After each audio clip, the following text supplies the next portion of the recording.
Halo teman-teman, kali ini aku akan ngerjain soal yang menurutku menarik sih. Tadi aku lihat postingan di Instagram, kayak gini nih tulisannya. Jadi gampangnya itu ada sebuah apa ya ini sandwich yang dipotong.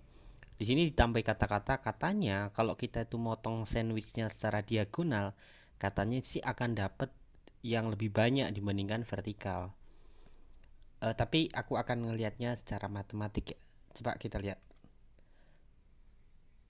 Bentuk ini kalau dalam matematik ini kan mirip dengan persegi ya, meskipun nggak persis banget. Kalau misalkan kita asumsikan nih panjang sisinya 10 cm, maka roti yang kiri atau sandwich yang kiri itu panjang diagonalnya karena persegi itu sisi akar 2, maka 10 akar 2 cm. Sehingga kita peroleh luas satu keping atau satu potongan itu pakai rumus luas segitiga siku-siku, yaitu setengah kali alas kali tinggi. Alasnya 10, tingginya 10, jadi 50 cm persegi.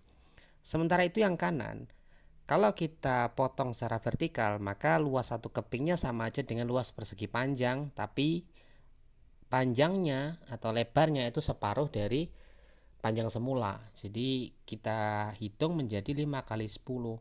Ya sama aja sih 50 cm persegi. Sebenarnya memang secara matematis kita potong model apapun memang ya sama aja.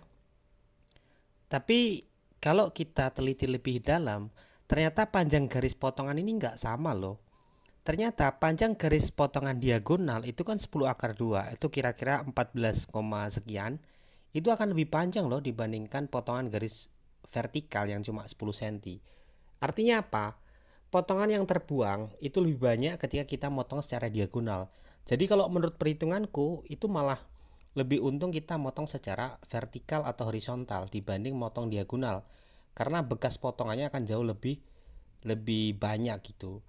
Ya meskipun ini sudut pandang matematik gitu, tapi ternyata kalau setelah aku cek-cek gitu, ternyata yang dia maksud adalah makannya itu jadi lebih enak gitu karena permukaannya jadi lebih panjang. Tapi sebenarnya secara hitung-hitungan matematik kalau kita bahas luas area, itu sebenarnya malah menguntungkan yang vertikal. Itu kalau menurut aku. Kalau menurut kalian gimana sih? Coba tulis di kolom komentar.